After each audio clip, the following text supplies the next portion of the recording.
What's going on YouTube? It's your guy Top Down Kicks back with another video for you guys, and today we're going to be fixing on a pair of these retro Jordan 12 called the Japan. So far these bad boys is going to need a lot of icing, painting. And first foremost, you're going to have to clean these bad boys from scrubbing or using the washing machine. For these beaters, we're going to be doing both methods, so let's jump straight into it. For this next step, we're going to be doing a lot of detail. We're going to need a lot of acetone because the suede has bleed out on the midsole, on the white area.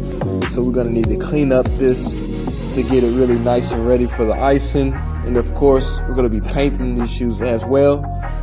So let's get down to it.